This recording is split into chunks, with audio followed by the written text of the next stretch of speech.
Idea utama hari ini adalah untuk bertanya apakah kita boleh mengubah hidup kita dan menjadi kaya.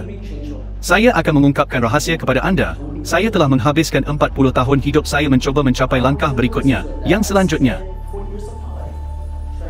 Saya seorang doktor, jadi saya sangat sistematis. Kami pergi ke sekolah, melakukan pekerjaan rumah, dan tidak menyimpang dari jalur.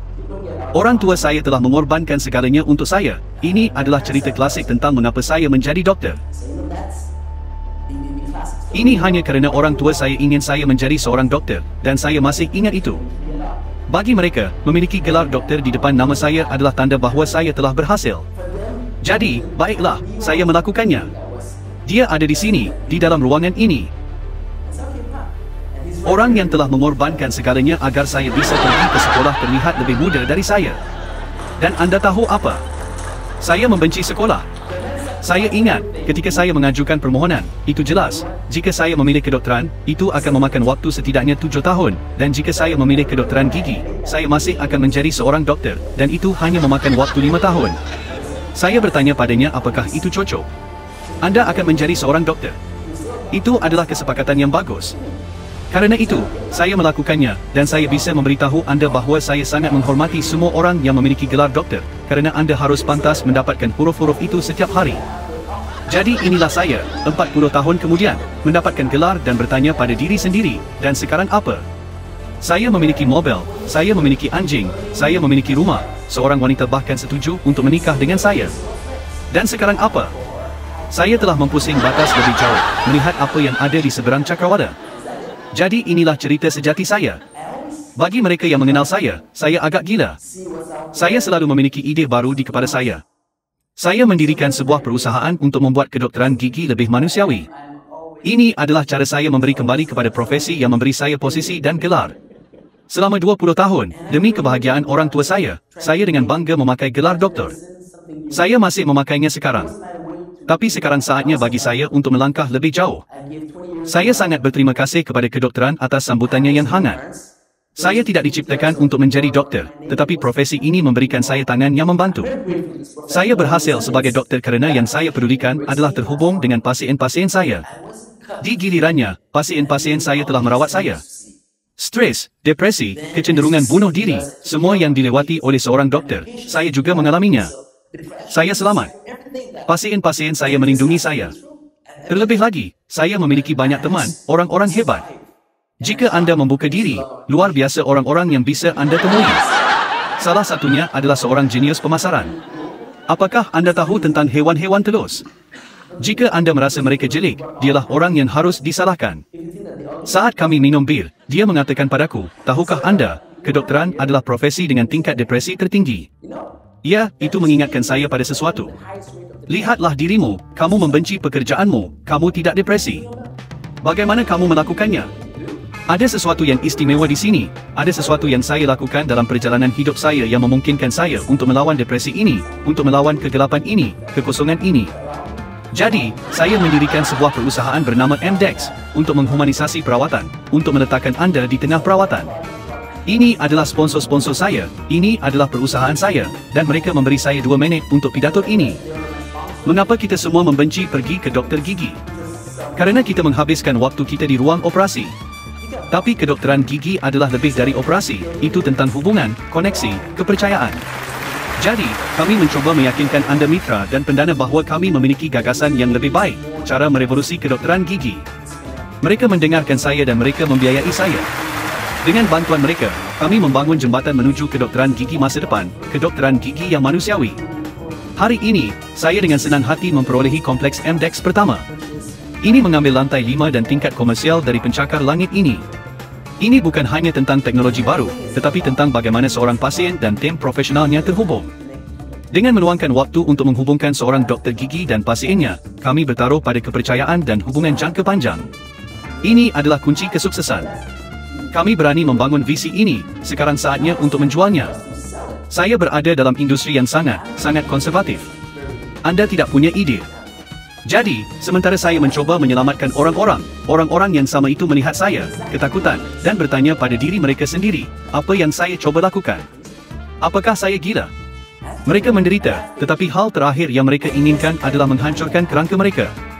Pada titik ini, saya telah menginvestasikan semua 40 tahun pekerjaan, kredibilitas, dan pengalaman saya dalam proyek ini. Jika itu gagal, itu adalah akhir bagi saya. Saya harus keluar dan meyakinkan rekan-rekan saya bahawa saya memiliki solusi untuk masalah yang mereka hindari, yang mereka tolak. Bagaimana saya bisa mendekati mereka dan membuat mereka memahami bahawa apa yang mereka lakukan itu buruk untuk mereka? Mengapa orang harus mendengarkan apa yang harus saya katakan? Apa itu MDEX? Saya ingat, saya bertemu banyak ahli, semuanya datang dengan daftar panjang tindakan yang harus diambil dan diikuti dengan tagihan yang sangat mahal. Jadi, pilihan yang saya miliki adalah menghabiskan banyak uang untuk mencoba meyakinkan yang lain atau berbicara sendiri. Dalam kedua kasus, saya tidak memiliki jutaan yang mereka minta untuk mempromosikan MDEX. Itu ketika saya bertemu dengan seorang produser yang sangat orisinal, sangat di luar kebiasaan. Kami cepat berteman. Saya berbagi tantangan saya dengannya. Dia melihat saya sambil berkata, "Hei, saya punya solusi untuk masalah Anda. Anda mencoba menjual. Orang-orang tidak suka itu. Alih-alih menjual, Anda seharusnya membagikan pengalaman Anda sebagai pengusaha dan berhubungan dengan audiens yang berbeza. Lupakan doktor gigi, mereka tidak akan mendengarkan Anda sampai titik itu. Alamatkan mereka yang mirip dengan Anda, mereka yang mencoba menyelamatkan, mengubah dunia, yang haus membuat perbedaan." Saya mendengarkannya dan berfikir, ya, itu yang bisa saya lakukan. Dia membutuhkan sebulan sebelum dia kembali dan mengatakan padaku, "Anda akan memulainya pada bulan November di Toronto." November, okey. Toronto, itu dalam bahasa Inggeris. Bahasa Inggeris saya jauh lebih baik sekarang. Saya lahir berbahasa Perancis. Tapi okey, saya akan mengatasi itu. Itu tidak semua. Dia melihat saya dengan tajam. Sesuatu yang lain. Anda akan berbicara setelah Michelle Obama, mantan ibu negara Amerika. Ini bukan lelukon, dia menunjukkan kepada saya perundingan yang sedang berlangsung. Anda mengenal saya bukan tip orang yang melanggar janji saya. Dia tahu itu. Dia melihat saya dan tertawa. Dia sangat bersenang-senang. "Minumlah bir, teman saya percaya padamu." Saya membeku, sangat ketakutan. Dia terbahak-bahak atas penderitaan saya. Dengan ramah, dia akhirnya memberikan saran, "Jika Anda menginginkan bantuanku, pergilah ke web, tonton beberapa video TikTok, dan tulis 2 atau 3 tentang karier Anda. Saya akan memberitahu Anda yang mana yang terbaik."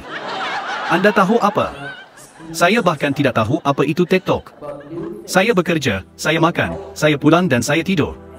Tetapi Michelle Obama membuat saya sangat takut, jadi saya pulang malam itu, saya pergi ke YouTube, saya mencari TikTok. Saya menghabiskan berjam-jam mendengarkan pidato sambil tertidur.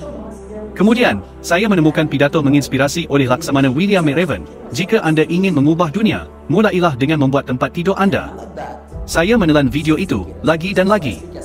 Itu bukan TikTok, itu jauh lebih baik. Kata-kata yang menginspirasi, nada, musik itu langsung dari Hollywood. Skim saat saya mulai menulis. Dengan Michelle Obama yang menghantui saya menulis 21 TikTok dalam 2 minggu. Saya kembali ke teman produser saya dan bertanya padanya, "Jadi, yang mana yang Anda inginkan?" Dia tidak percaya apa yang dilihat matanya. Saya telah menulis 21 TikTok. Saya baru saja menulis buku pertama saya, dalam waktu 2 minggu. Kemudian dia melihat saya, dengan rasa malu kecil. "Saya punya berita buruk, pada bulan November di Toronto, kami akan memiliki acara, tetapi Michelle Obama tidak akan bisa datang. Itu bertepatan dengan Thanksgiving Amerika. Tapi jangan khawatir, kami telah mendaftar untuk Paris. Ini akan lebih besar, itu di bulan Februari, dan Anda bahkan bisa melakukannya dalam bahasa Perancis. Saya harus memberitahu Anda bahawa saya tidak mengharapkan itu." Saya melihat pidato-pidato saya dan kemudian, maafkan bahasa saya, tapi saya mengerti apa yang menunggu saya. Bagi mereka yang mengenal saya punya masa lalu. Saya sangat terlibat. Saya bukan seorang terpilih, tetapi pengaruh politik saya besar. Teman produser saya juga tahu itu. Dia melihat saya, "Anda tahu apa yang menunggu Anda saat melihat naskah," dan berbalik ke arah saya. Saya ingat kata-kata yang keluar dari mulut saya, "Tabarnak." Saya tidak punya pilihan. Sambil memandang buku saya dalam bahasa Inggris, saya tahu apa yang menunggu saya. Pengakuan dan rasa terima kasih adalah nilai-nilai yang penting bagi saya. Saya tidak ingin menjadi salah satu imigran yang, begitu mereka mencapai kesuksesan, berbalik dari orang-orang di sini. Saya memiliki kewajiban untuk menerjemahkannya ke dalam bahasa Perancis untuk menghormati masyarakat yang telah mengadopsi saya. Skim yang saya lakukan. Saya dengan susah payah memperbaiki buku pertama saya dalam bahasa Perancis. 25,000 kata menjadi 35,000. Sekarang saya bisa mengatakan kepada Anda bahawa saya sangat memahami perbezaan dan nuansa antara bahasa Perancis dan bahasa Inggeris. 2 minggu dan 6 jam kemudian, saya baru saja menyelesaikan buku kedua saya dalam bahasa Perancis. Saya sudah melakukan bagian saya. Dan anda tahu apa? Michelle Obama tidak pernah datang ke Paris juga. Pada titik ini, itu sudah tidak penting bagi saya. Dalam menulis, saya bangun beberapa jam lebih awal setiap pagi. Saya mempertahankan kebiasaan ini. Saya mulai menulis tentang kepemimpinan, perkembangan pribadi, dan filsafat.